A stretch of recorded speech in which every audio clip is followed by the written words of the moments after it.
৩৫ বছর পার হলে শরীরের মেটাবলিজম ধীরে হয়, হরমোন ও পেশির শক্তি কমতে শুরু করে। তাই এই বয়সে খাওয়া দাওয়া, লাইফস্টাইল ও নিয়মিত পরীক্ষা খুব জরুরি। নিচে সহজ করে ভাগ করে দিলাম। ৩৫+ বয়সে কি কি খাওয়া উচিত?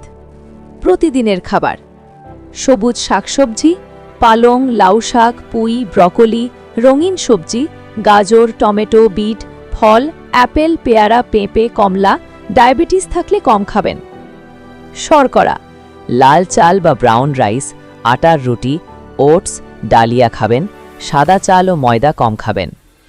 প্রোটিন খুব গুরুত্বপূর্ণ: ডাল, ছোলা, রাজমা, ডিম দিনে একটা, মাছ সপ্তাহে 2-3 দিন, মুরগির মাংস ছাল ছাড়া, দুধ, দই। ভালো ফ্যাট: বাদাম, আখরোট, ফ্ল্যাক্সিড বা তিসি, অলিভ অয়েল বা সর্ষের তেল। জল: দিনে 2.5 থেকে 3 লিটার জল পান করবেন। সকালে কুসুম গরম জল পান করলে ভালো। কি কি খাওয়া উচিত নয় বা কম খাওয়া উচিত?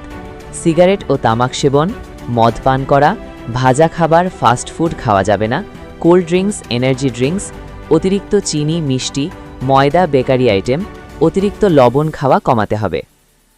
35 বছর প্লাস বয়সে কোন কোন টেস্ট করানো উচিত?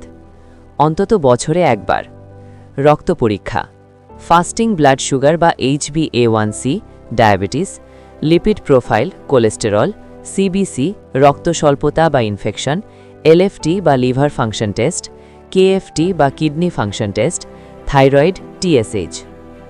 হার্ট ও অন্যান্য, ব্লাড প্রেশার বা বিপি, ইসিজি, বিশেষ করে পরিবারে হার্ট রোগ থাকলে, বিএমআই বা ওয়েস্ট মেজারমেন্ট।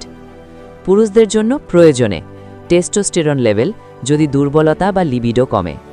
মহিলাদের জন্য ভিটামিন ডি, ক্যালসিয়াম, প্যাপ স্মিয়ার বা ব্রেস্ট চেক ডাক্তারের পরামর্শে। অতিরিক্ত সুস্থ থাকার টিপস: প্রতিদিন 30 মিনিট হাঁটতেই হবে, হালকা যোগা বা প্রাণায়াম করতে হবে, 7 থেকে 8 ঘন্টা ঘুম প্রয়োজন, রাত জেগে মোবাইল ঘাঁটা যাবে না, মানসিক চাপ কমানো। এই ধরনের ভিডিও দেখার জন্য চ্যানেলটি সাবস্ক্রাইব করে লাইক শেয়ার করে রাখুন। ধন্যবাদ।